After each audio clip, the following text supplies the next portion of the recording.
Hi friends, ఈరోజు మన video Nellore జిల్లాలోని పెంచెలకోన నరసింహస్వామి గురించి చేస్తున్నామండి.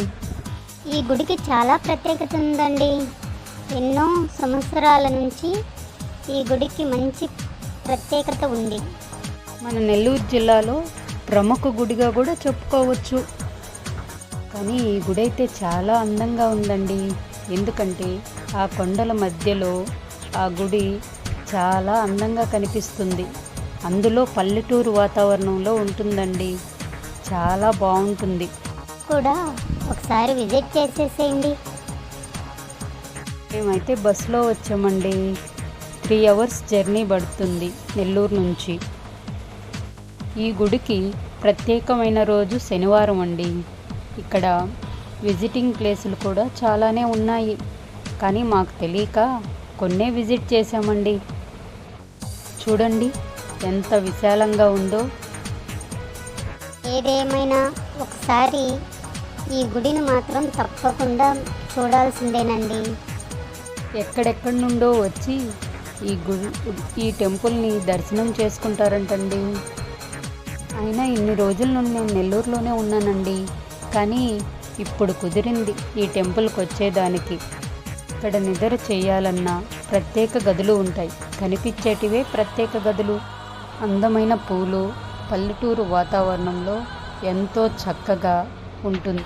ఇక్కడ కనిపిస్తుంది చూడండి, ఆ చెట్టు పూల చెట్టు అండి. ఏదైనా మొక్కుకొని ముడుపు కడితే తప్పకుండా నెరవేరుతుందంట. ఆ చెట్టుకు చెప్పుకుంటే తప్పకుండా ఆ మొక్కు తీరుతుందని ఇక్కడ ప్రజల నమ్మకం. అక్కడ పక్కన కనిపించే దేవాలయం అమ్మవారిదండి.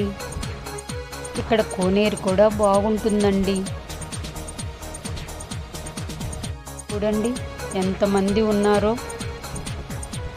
చాలా నీట్గా ఉందండి. అసలు విషయం మర్చిపోయా, ఇక్కడ వాటర్ ఫాల్స్ కూడా ఉందండి. దేవాలయం దగ్గర నుండి 7 కిలోమీటర్స్ అంట. మేము అలా కొంత దూరం నడుచుకుంటూ వెళ్ళాము. ఫుల్ బండరాళ్ళండి. కొంత దూరం నడిచాము, 3.5 కిలోమీటర్ దాకా. అది ఇంక నడవలేక వెనుకకు తిరిగి వచ్చేసామండి. ఎందుకంటే చాలా బండరాళ్ళండి. అందుకే ఇంక అలిసిపోయి మేము నడవలేక వెనక్కి తిరిగి వచ్చేసామండి. కానీ చూడండి ఎంత బాగా అందంగా ఉందో. కానీ విజిట్ చేస్తుంటే బాగున్నాం. కానీ మేము వెళ్ళలేకపోయాం. ఏం చేద్దాం.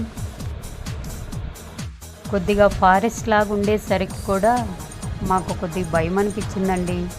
కానీ ఒక 5-6 మెంబర్స్ ఉంటే తప్పకుండా విజిట్ చేస్తుండే వాళ్ళం మేము కూడా. మార్గ మధ్యలో మాకు చిన్న వాటర్ ఫాల్ లాంటిది కనిపించింది. ఇది దేవుడి సత్రం అండి. ఇక్కడ ఒక వనం లాంటిది కూడా ఉన్నాయి. ఇక్కడ రకరకాల మొక్కలు కూడా పెంచుతున్నారు. గోశాల కూడా ఉందండి. సమ్మర్ టైంలో పెంచెలకోనలో తిరునాళ్ళు కూడా చేస్తారండి. మీరు కూడా తప్పకుండా ఒకసారి విజిట్ చేయండి. బాయ్.